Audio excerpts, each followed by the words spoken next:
మొట్టమొదటిగా విలేకరులకు ఇక్కడ ఉండే పెద్దలకు అందరికీ వినాయక చవితి శుభాకాంక్షలు తెలుపుకుంటూ, ఇది సుదర్భం మంచి దినం, పండగ రోజు కొంచెం అనే పేరుతో ఆయన టీవీ ఛానల్ ఈరోజు మా పెద్దలు గురువులు తులసిరెడ్డి గారి చేతుల మీదుగా ఓపెన్ చేయడము చాలా మన రాయలసీమకే గర్వకారణము.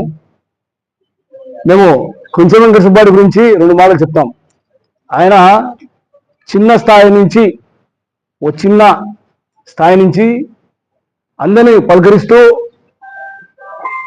ఎన్నో సేవా కార్యక్రమాలు, ఎన్నో రైతు గురించి గలమిప్పుతూ, ప్రతి జిల్లాలో ప్రతి ఎక్కడ పోయినా కానీ మీడియాలో ఏదో ఒకటి ప్రభుత్వానికి ప్రజల గురించి తెలుపుతూ ఈరోజు రాష్ట్రమంతా దేశమంతా తెలియాలా ప్రజా సమస్యల గురించి అని చెప్పి ఆయన ఒపీనియన్కు నేను ధన్యవాదాలు తెలుపుకుంటూ, ఆయనకు ఏ రోజైనా కానీ మా వంతు కూడా మేము కూడా సహకారంగా నిలుస్తామని చెప్పి ఈ సందర్భంగా తెలుపుకుంటూ, నాకు ఈ అవకాశం ఇచ్చిన అందరికీ కృతజ్ఞతలు తెలుపుకుంటూ సెలవుస్తున్నాను.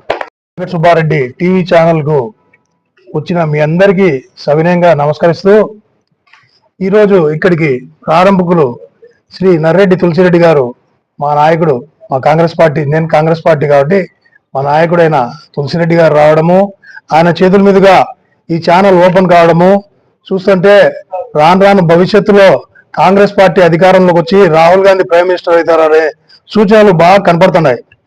ఈ విధంగా ఈరోజు ఓపెన్ కావడము, అదిగాక ఇప్పుడు ఛానళ్ళన్నీ కొంతమంది నాయకుల చేతుల్లో గుప్పిట్లో ఉన్నాయి. వాళ్ళు ఎట్లా చెప్తే అవి చూపిస్తున్నారు, లేదంటే చూపడంలే. కానీ కొంచెం వెంకట సుబ్బారెడ్డి ఛానల్ ప్రజల్లోకి దూసుకెళ్లి ప్రజలకు కావాల్సిన ప్రతి న్యూస్ ను ప్రజల్లోకి తీసుకెళ్తుందని నేను ఆశిస్తూ ఈ విధంగా ఓపెన్ కావడము చాలా సంతోషించదగ్గ విషయము. ఆయనకు శుభాకాంక్షలు, మీ అందరికీ వినాయక చవితి శుభాకాంక్షలు తెలుపుకుంటున్నాను.